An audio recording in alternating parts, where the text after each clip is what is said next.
고리아 선교방송을 시청하시는 시청자 여러분, 한 주간도 주님의 은혜 가운데 평안하셨습니까? 이제 어느덧 4월이 다 지나갑니다. 5월이 다가오네요. 온 세상이 녹색으로 물들여집니다. 너무너무 꽃도 아름답고 하나님께서 이렇게 아름다운 우주망을 온 세계를 주셨습니다. 오늘 함께 나눌 말씀은 로마서 4장 6절에서 12절 말씀, 할례가 무엇인가? 라는 제목으로 함께 나눠보도록 하겠습니다. 말씀 봉독해 드리겠습니다. 일한 것이 없이 하나님께 의로 여기심을 받은 사람의 복에 대하여 다윗이 말하바, 불법이 사함을 받고 죄가 가려짐을 받는 사람들은 복이 있고 주께서 그 죄를 인정하지 아니하실 사람은 복이 있도다. 함과 같으니라. 그런즉 이 복이 할례자냐 혹은 무할례자에게도냐, 무릇 우리가 말하기를 아브라함에게는 그 믿음이 의로 여겨졌다 하노라. 그런즉 그것이 어떻게 여겨졌느냐? 할례시냐 무할례시냐? 할례시가 아니요 무할례시니라. 그가 할례표를 받은 것은 무할례시의 믿음으로 된 의를 인친 것이니, 이는 무할례자로서 믿는 모든 자의 조상이 되어 그들의 의로 여기심을 얻게 하려 하심이라. 또한 할례자의 조상이 되었나니 곧 할례 받을 자에게뿐 아니라 우리 조상 아브라함이 무할례 시에 가졌던 믿음의 자취를 따르는 자들에게도 그러하니라. 아멘. 하나님 나라와 세상 나라는 서로 대조가 되는 나라이지요. 법은 일한 만큼 보상을 받는 것이고, 은혜는 일한 것이 없는데도 혜택을 받는 것입니다. 서로의 입장에서 보면 상반된 가치로서 수용할 수가 없죠. 하나님께서 이것을, 하나님은 경건치 않은 자를 의롭다고 해준다고 말씀하였습니다. 하나님께서 이렇게 일하신 것은 하나님의 의로심을 드러내시기 위함입니다. 하나님의 의로심이란 은혜를 베푸는 것이지요. 은혜란 불쌍히 여기신다, 긍휼을 베풀어준다는 말입니다. 여기에 하나의 법칙이 있습니다. 하나님으로부터 불쌍히 여김을 입으려면 불쌍한 자로 있어야 하지요. 마치 베데스다 연못가에 38년 된 병자처럼 물이 동하여도 구역만 할 수밖에 없는 그런 처지라야 합니다. 자기 힘으로 구원을 받고 싶어도 구원을 받을 수 없는 그런 상태, 죄인인 줄 알면서도 죄를 이길 수 없는 상태를 말하죠. 죄로부터 벗어나고 싶어도 스스로는 한 발자국도 벗어날 수 없는 그러한 상태를 말합니다.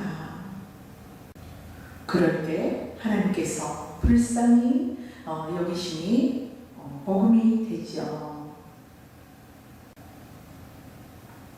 대가 없이 값 없이 받는 기쁨이 됩니다. 복음이란 기쁜 소식입니다. 복음이 되려면 나쁜 소식이 먼저 바탕에 깔고 있어야 합니다. 즉, 나쁜 소식이 먼저 주어지고 난 후에 그 기쁜 소식이 주어져야 하는 것입니다. 죄인에게 있어서는 하나님의 말씀도 나쁜 소식이겠죠. 왜냐하면 지킬 수가 없기 때문입니다. 하나님의 말씀은 우리의 죄와 연약함과 허물을 고발하기 때문입니다. 성도는 하나님 말씀 앞에서 날마다 내가 이렇게 부족하구나, 내가 이렇게 허물이 많구나, 이런 날을 하나님께서 예수 그리스도로 통하여 우리가 죄사함을 받았구나 늘 감사하면서 살아야 합니다. 화로다 나여 망하게 되었도다 라는 고백이 나와야 하지요. 자신이 죄인이라는 사실을 모르면 예수님의 십자가의 죽으심이 기쁜 소식이 될 수가 없어요. 그러므로 하나님께서 자기 백성들에게 은혜를 베푸실 때 반드시 죄를 바탕으로 깔고 행하십니다. 하나님께서 우리를 공의를 여기시고 불쌍히 여김을 받으려면 우리는 죄 아래 거두어져 있어야 합니다. 바울처럼 죄를 이길 수 없다는 사실을 알고 오라 나는 공고한 자로다 라는 것을 알아야 합니다.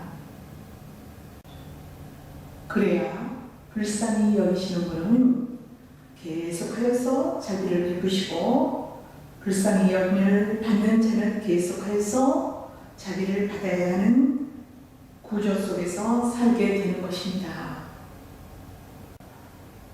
마치 탕자가 아버지의 은혜로 살고 있다는 것을 알고 감사하는 구조가 곧 본의 구조입니다. 쉬운 말로 피조물은 창조주가 주시는 것을 계속하여서 공급을 받아야지만이 살 수가 있다는 것이죠. 하나님 나라에서는 하나님의 은혜를 거부하면 살 수가 없어요. 창조 자체가 은혜이지요. 은혜가 아닌 것이 없습니다. 모든 것이 하나님의 은혜입니다. 악인이나 선인이나 다 하나님의 은혜로 살고 있습니다. 하나님의 은혜로 살고 있다는 것을 아는 자는 신자이고 모르는 자는 불신자이지요. 하나님의 은혜를 거부하면 법이 따르게 됩니다. 법은 죽이는 것이지요. 하늘나라의 법칙은 세상나라의 법칙과는 다릅니다. 하늘은 창조의 세계이고 땅은 피조의 세계이지요. 창조 세계와 피조 세계는 살아가는 원리가 다릅니다. 창조 세계는 은혜를 주는 원리로 살아가고 피조 세계는 은혜를 받는 원리로 살아가는 것입니다. 이것은 부모와 자식의 차이로 이해를 할 수가 있지요. 부모는 창조주이신 하나님의 입장이고 자식은 피조물 입장이 됩니다. 부모는 자식에게 모든 것을 주고자 하고 자식은 부모가 주는 것을 받아 누리고 삽니다. 피조물은 창조주가 주는 것으로 사는 것이 의로움입니다. 피조물은 창조주가 주시는 것을 열심히 공급받아 먹으면서 감사하는 것이 피조물의 삶이지요. 이것을 본문 말씀에서 일하지도 않고 쌀을 받는 것으로 말씀해주고 있습니다. 경건치 않은 자를 의롭다 해주시고 불법한 자를 죄없다 해주시고 발가벗은 자를 가려주신다고 합니다. 오늘 본문에 보면 하나님께서 아브라함의 믿음을 의로 여긴 때가 할 일이냐 아니면 뭐 할 일이냐 라고 묻고 있습니다. 이에 바울은 단호하게 무할렛이라고 강조를 합니다. 아브라함이 하나님으로부터 선택을 입은 것이 창세기 12장입니다. 선택을 입었다는 말은 의롭다 인정을 받았다는 말입니다. 아브라함의 조건과 상관없이 아브라함은 하나님의 은혜로우신 선택에 의해서 의롭다심을 얻었습니다. 아브라함은 의롭다심을 얻기 위해서 아무것도 한 것이 없습니다. 거저 값없이 받은 것이지요. 그냥 하나님께서 일방적으로 베푸시는 은혜를 입은 것뿐입니다. 그럼 아브라함이 의롭다 하심을 입은 것은 무할렛이가 맞지요? 할례는 아브라함에서 아브라함으로 이름이 바꿔지고 난 후에 행한 사건입니다. 그럼 아브라함은 할례와 상관없이 의롭다 하심을 받은 것입니다. 창세기 12장에서 75세의 아브라함으로 있을 때 하나님으로부터 선택을 입었고, 그로부터 약 24년 후인 창세기 17장에서 99세의 아브라함으로 이름이 바뀌고 할례를 받게 됩니다. 그래서 창세기 12장에서 17장에 오기까지 언약이 주어지고 아브라함의 불순종 사건이 발생하고 아브라함이 아브라함으로 이름이 바뀌는 사건이 일어납니다. 아브라함의 불순종 사건 때문에 아브라함을 아브라함으로 계명을 시켰습니다. 창세기 15장에 보면 하나님께서 아브라함에게 후사를 주겠다고 하십니다. 그런데 하나님께서 아브라함에게 유업을 이 후사에게 주겠다고 하였음에도 아브라함은 기다리지 못하고 살해의 몸종인 애굽 여자 하갈의 몸에서 이스마엘이라는 아들을 낳고 맙니다. 아브라함은 종이 낳은 아들을 후사로 삼고자 하지요. 이에 하나님께서 거부하십니다. 애굽 여자에게서 난 자는 육으로 난 자입니다. 육은 하나님 나라를 유업으로 이룰 수가 없어요. 왜냐하면 종이 낳은 자는 종이지 아들일 수 없기 때문입니다. 종은 법 아래 있는 자이므로 법으로 다스리지요. 법 아래 있는 자는 다 죽은 자입니다. 법으로 사는 자는 산자들이 살아가는 은혜의 천국을 유업으로 이을 수가 없습니다. 그래서 하나님께서 종이 아닌 정실 부인의 몸에서 아들을 낳게 해주시겠다고 하십니다. 정실 부인이 낳은 아들은 약속으로 낳아진 자이지요. 약속으로 낳아진 자라야 약속의 나라를 유업으로 받을 수가 있고 은혜의 나라에서 살 수가 있는 것입니다.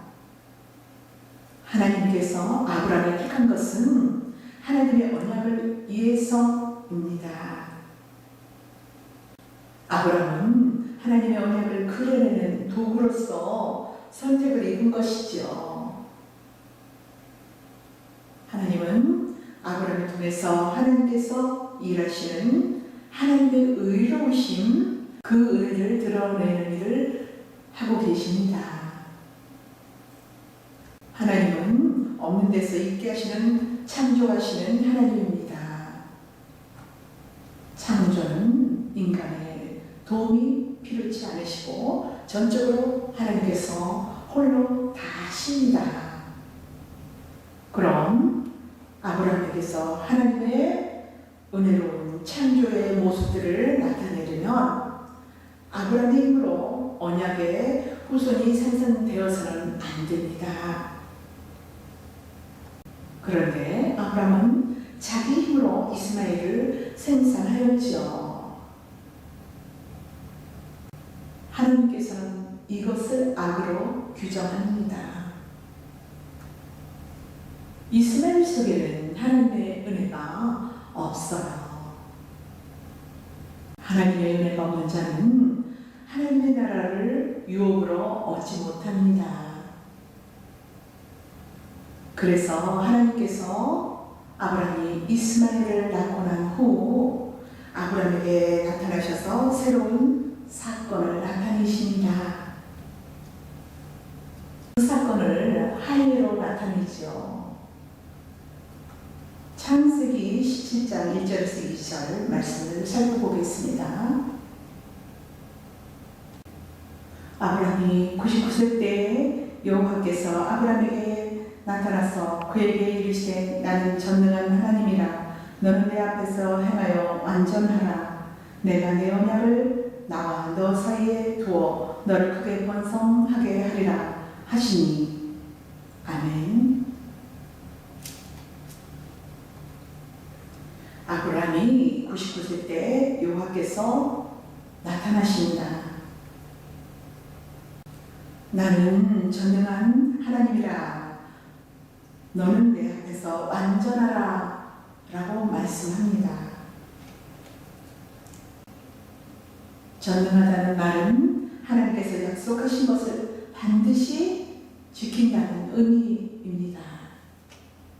너는 내 앞에서 완전하라는 말은 너는 나를 믿으라는 말입니다. 그래서 2절에 보면 내가 내 언약을 나와 너 사이에 세워 너로 심히 번성하게 하리라고 하십니다. 하나님 자신이 하나님의 언약을 아브라함에게 세우셨지요.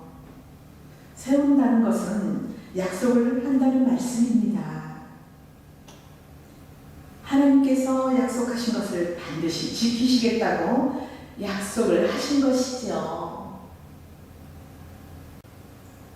아브라함은 하나님의 은혜를 가진 자입니다. 그래서 하나님은 아브라함에게 약속을 새겨놓고 자기의 힘으로 약속을 이루고자 하는 아브라함을 죽입니다. 그의 표가 아브라함의 몸에 할례를 해놓은 것이죠. 할례란 죽음을 상징하는 것이고 인간의 가능성을 차단하는 것입니다. 자기 가능성으로 살던 아브라함은 할례를 받음으로써 아브라함은 이제 죽었습니다. 그리고 하나님은 할례 받은 아브라함의 이름을 아브라함에서 아브라함으로 바꿔주십니다. 이것은 옛 것은 죽고 새로 태어났다는 말이지요. 할례로 아브라함이라는 옛사람은 죽었고 아브라함이라는 새 이름으로 살아난 것입니다. 할례 후에 아브라함은 다른 사람이 되어 육에서 영으로 새로운 사람으로 거듭난 것입니다. 자기 힘으로 살던 아브라함은 할례로 죽고 하나님의 은혜로 새로 거듭난 것이지요. 지금까지 아브라함은 자기 힘으로 자기 능력으로 스스로 산 자로 살았던 것이지요. 아브라함을 산 자라고 하는 것은 자기 힘으로 살고자 하는 자라는 그 의미에서 산 자라고 한 것입니다. 그런데 할례로 새 사람이 된 아브라함은 스스로 사는 자기 힘으로 살아가는 그러한 자가 아닙니다. 그래서 죽은 자인 것이죠. 아브라함은 독자적으로 사는 자가 아니고 하나님의 언약의 도구로서 사용되어지는 자로서 산다는 의미에서 죽은 자라고 합니다. 쉬운 말로 아브라함은 자기 주권을 상실했고 하나님께서 차압당하였으니 죽은 자이지요. 아브라함은 하나님의 은혜를 가지고 자기 의로 자기 흔적을 남기고자 하여 자신이 하나님의 약속을 이루고자 힘써 노력을 합니다. 그래서 하나님께서 할 일을 행하게 하고 이름을 계명시켰지요. 창세기 17장 2절에서 말씀하신 것처럼 하나님 자신이 아브라함에게 하신 언약을 이루시는 주체가 되어지는 것입니다. 아브라함은 이제 하나님 손에 이끌려 삶을 살아가게 되지요. 하나님께서는 아브라함의 아내 사례도 사라라고 이름을 계명을 시키십니다. 사례는 아브라함의 아내였지만 사라는 아브라함의 아내입니다. 아브라함이 죽었듯이 사례도 죽었지요.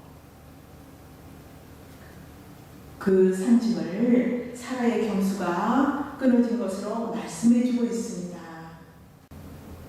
여자가 경수가 끊어졌다는 것은 아이를 생산할 수 없는 몸이 되는 것입니다. 이제 하나님께서 죽은 자들을 창세전 언약에 속한 구원의 일을 하십니다. 하나님께서 죽은 자들인 아브라함과 사라를 열국의 아비와 열국의 어미가 되게 해주시겠다고 합니다. 너희 후손이 심히 번성하게 될 것이라고 하시고 아들을 주시겠다고 약속을 하십니다. 하나님의 약속으로 낳아진 아들이 너희 후사가 될 것이라고 합니다. 아브라함과 사라는 하나님의 약속을 믿지 않고 비웃었지요. 이삭이란 비웃음이라는 뜻입니다. 이것은 우리는 하나님을 믿지 않습니다. 그런 뜻이지요. 이 아이는 우리가 낳은 아들이 아니고 하나님이 낳은 아들이란 말씀입니다.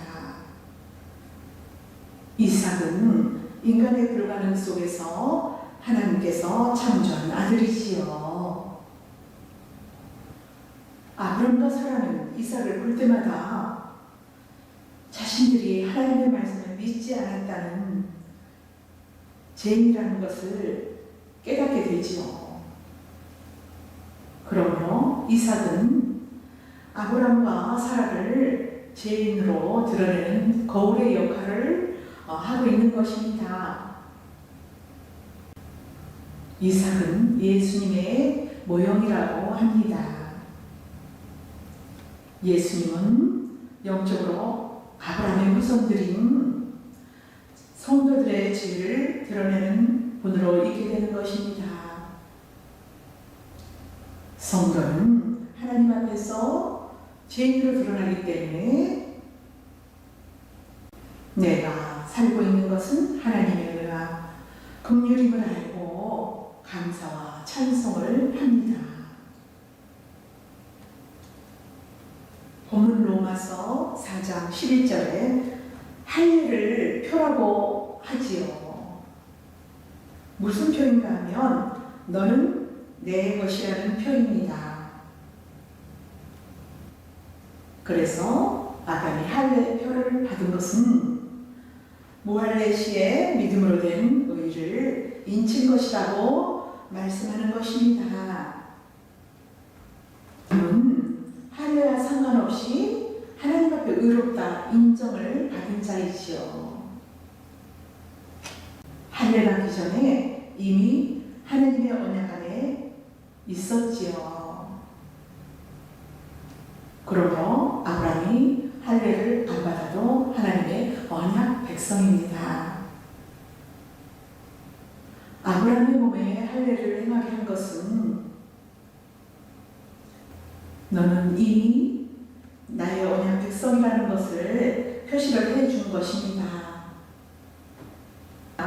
예수 그리스도를 믿고 진리의 말씀을 알아가고 깨달아지는 것은 하나님께서 너는 내 백성이라는 것을, 하나님의 아들들이라는 것을 인쳐준 것입니다.